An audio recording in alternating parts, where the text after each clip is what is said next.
L'exode massif du côté du FC Nantes, ça continue. Salut la team, c'est Romu, j'espère que vous allez bien. Le FC Nantes a repris l'entraînement depuis lundi du côté de la Genelaire, ça s'entraîne dur.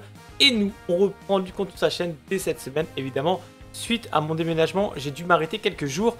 Comme vous pouvez voir, derrière quasiment tout est bouclé. Il y a juste à se poser tranquillement, à suivre la vidéo, à mettre un petit pouce bleu, évidemment, pour soutenir la chaîne du FC Nantes Inside, la chaîne des supporters du FC Nantes.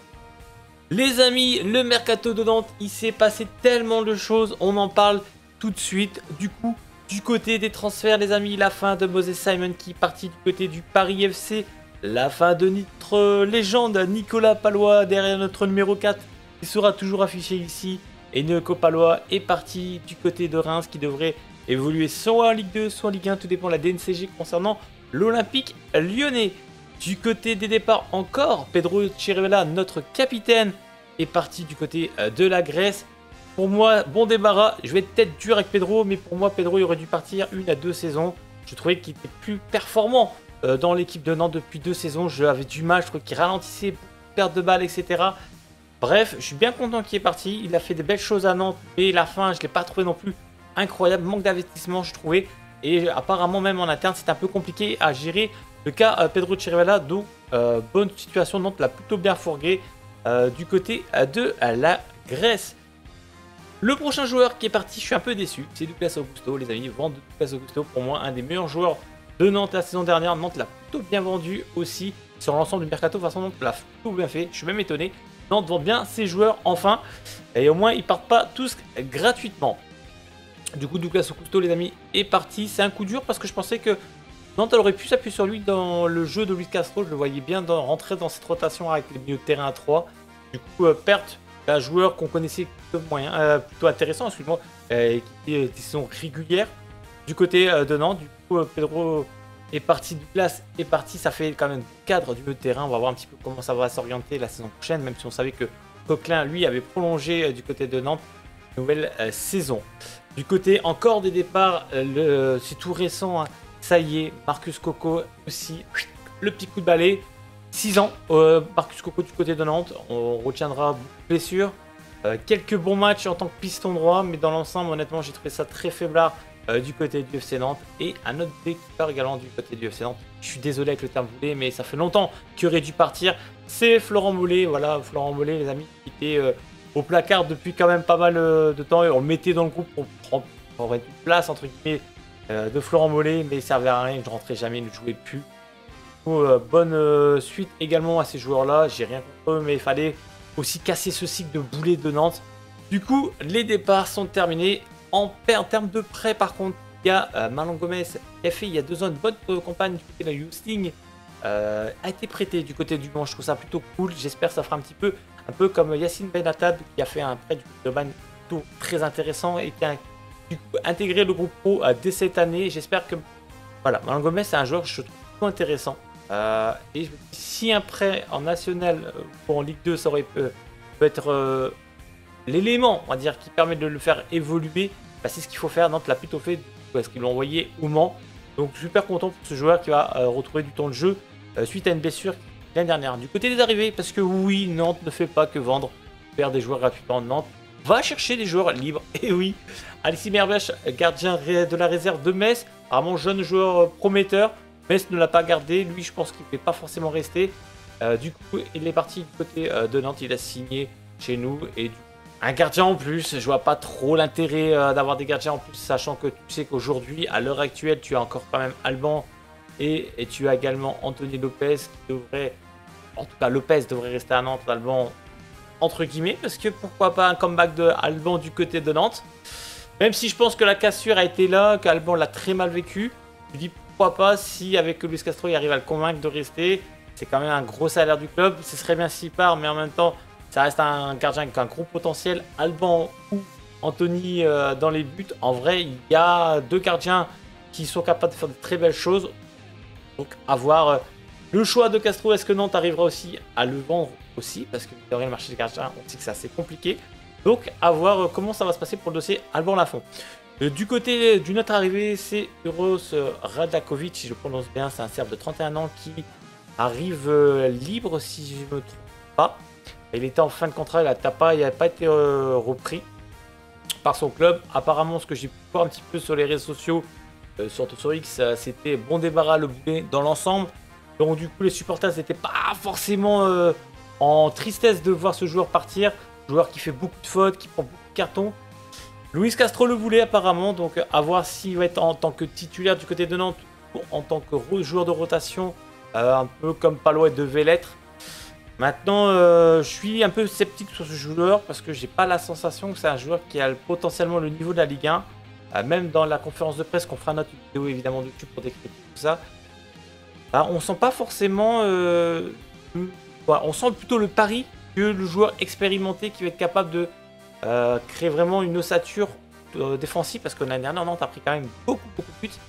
Du coup, il va falloir aussi retrouver une régularité défensive du côté de Nantes. Certes, le jeu va l'avant, certes, on attaque, mais certes, il faut aussi bien défendre. Du coup, je sais pas, je suis plutôt sceptique par rapport à ce joueur. Est-ce qu'il y a vraiment le niveau de la Ligue 1? Est-ce qu'il y a beaucoup de... Est-ce que des si, etc. sur ce joueur que je me pose? Est-ce que la question... je me pose tout simplement la question. Et est-ce que vous posez cette question? Est-ce que c'est le joueur qu'il nous fallait pour encadrer cette nouvelle défense de Nantes? Parce que peut-être que Castelletto va s'en aller. Moi, je suis dire, Castelletto, une offre, je lui envoie tout de suite parce que je n'en peux plus de joueur. Personnellement, Castelletto fait partie des joueurs que j'aurais transféré bien longtemps. Mais comme il y a pire que lui, évidemment, on est moins dur, évidemment. En tout cas, c'est vrai que moi, Castelletto, c'est un joueur que je voudrais bien voir partir du côté du FC Nantes. Bon, du coup, c'est les deux joueurs que Nantes a recrutés. Pour l'instant, en termes d'ambition, écoutez, Nantes, c'est le maintien. Donc, on va chercher des joueurs qui ne sont pas chers, gratuitement, avec un petit salaire. De toute façon, c'est la nouvelle génération. On sait très bien que ça va être beaucoup axé sur la jeunesse. Avec Castro, mais également sous le discours de Franquita, qui je l'ai trouvé très à l'aise d'ailleurs dans cette conférence de presse. Même comme je ne vais pas rentrer trop dedans parce qu'on fera une vidéo détaillée dessus. Mais c'est vraiment axé sur la jeunesse. Nantes n'a pas besoin de vendre. Mais à côté de ça, on va essayer de se renforcer à des points stratégiques du côté de Nantes. Voilà, on entend le discours. J'ai l'impression que ça va se faire à l'arrache. Les derniers joueurs vont arriver fin août. Donc je suis plutôt sceptique encore une fois pour ce mercato de Nantes. On parle d'un joueur potentiellement qui pourrait arriver du côté de Nantes en prêt. C'est apparemment, je vous donne les rumeurs, selon Ouest France, mais également repris par l'équipe, une offre pour le milieu sud-coréen Hong Young-suk, un joueur âgé de 26 ans qui joue du côté de Mayence, milieu de terrain, serait dans le viseur de Nantes pour un prêt cette année, et également le retour potentiel de Nicolas Kozza au poste de latéral gauche du côté de Nantes. J'en peux plus, bordel de merde, arrêtez. Kozza à Nantes, c'est nul, c'est mauvais. Je ne comprends pas pourquoi chaque année on veut toujours un prêt. Cette année on veut innover, un prêt avec une option d'achat potentiellement pour pouvoir refaire venir Nicolas Kozza. Moi personnellement je trouverais ça encore une fois un aveu de faiblesse. Je vois pas en quoi, voilà, quelle est la plus-value d'avoir un Kozza à Nantes. Je l'ai trouvé encore dégueulasse la saison dernière. On le met par défaut parce qu'on n'a pas d'autre idée. Je demande à voilà, où est la cellule de recrutement. On se demande également pourquoi Franquita continue à garder confiance à Nicolas Kozza, parce qu'il y a une relation humaine qui, ok, il est gentil, il est mignon, il n'y a pas de problème. Les joueurs sur le terrain, il est pas bon. L'année dernière, on l'a vu, il s'est fait dépasser plein de fois. Je crois que c'est contre Monaco, il nous a plombé le match. On avait pris rouge parce qu'il a fait n'importe quoi. Bref, il y a des absences comme ça. C'est pas un joueur stable, c'est pas un joueur que j'ai envie de voir à Nantes. Et comme on parle de fin de cycle, pour moi, Kozza en fait partie. Il faut que ça dégage. Et il faut pas que ça revienne. Voilà. On s'en est débarrassé. On ne doit pas le racheter, ça sert à rien. On ne doit pas l'acheter, on ne doit rien faire du tout. Va prospecter, tu as des joueurs que tu peux récupérer dans ton équipe, que ce soit libre ou en Ligue 2. Fais ton mercato, bordel! Merde, travaille un petit peu. Nous, on veut voir des nouveaux visages du côté de Nantes. Et on a aussi notre CDF qui est là pour s'appuyer. Du coup, voilà, côté mercato nantais, il y a plus de départs que d'arrivées pour l'instant. Les arrivées, à mon avis, ça se rend compte et surtout vers la fin du mercato. Je peux me tromper, mais ça sent. Vu le discours de Franquita, il dit c'est jusqu'à la fin août. On a le temps pour travailler. Ça veut tout dire. On va attendre les meilleurs coups à la dernière minute, etc.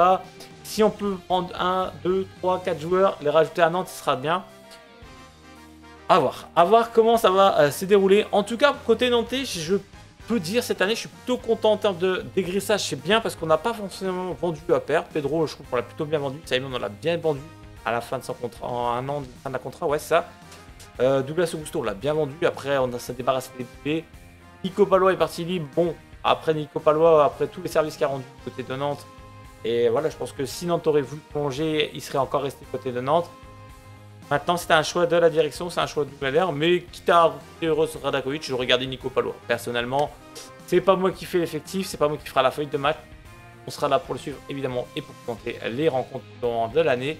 D'ailleurs, je tiens à vous remercier les amis, on a passé la barre des 80 abonnés dans cette chaîne, donc merci énormément la team nantaise. Donc merci à vous. Avant le début de la préparation estivale, peut-être les 100 à venir, mais en termes de stats, merci beaucoup parce que c'est toujours agréable quand on crée des vidéos, qu'elles sont regardées, qu'il y a de l'interaction, que ce soit en termes de likes et à côté les commentaires, ça fait vraiment plaisir. Je réponds à tout le monde et ça fait vraiment plaisir de parler de Nantes. De toute façon, tu peux voir derrière le décor de Nantes, magnifique. D'ailleurs, je me demande si je ne vais pas te faire une vidéo de mes achats lors de la braderie du FC Nantes que j'ai fait à distance. Évidemment, tu sais que je viens du Nord. Bon écoutez, moi j'ai fait le tour du journal du Mercato de Nantes, un peu en retard, je m'en excuse amis. Comme je vous l'ai dit, il y avait le déménagement, il y avait pas mal de choses, plus à travailler à côté.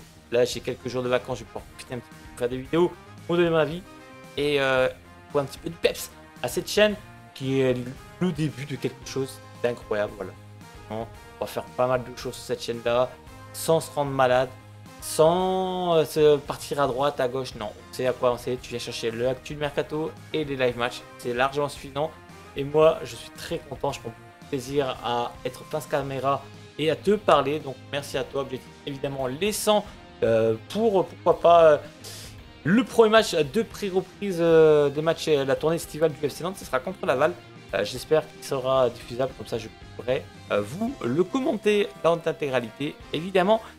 Les amis, moi je vous ferai une autre prochaine vidéo les amis pour parler évidemment de la conférence de presse de Luis Castro. On va réagir à cette conférence de presse, je vous donnerai un petit peu mon ressenti par rapport à cette conférence, ce que j'ai aimé, ce que j'ai pas aimé, l'objectif du club. Bref, on a de quoi parler dans une prochaine vidéo. C'est tout pour moi les amis, merci beaucoup de m'avoir suivi. Si j'ai oublié des petites choses dans cette vidéo Mercato départ arrivé, n'hésitez pas par commentaire, c'est tout ce que j'ai pu oublier. Normalement je pense que j'étais le plus complet possible. Mais en tout cas, si vous devez réagir, même des joueurs que vous souhaiterez que Nantes se penche, n'hésitez pas à me le dire les amis, on sait jamais, ça peut donner des idées à tout le monde.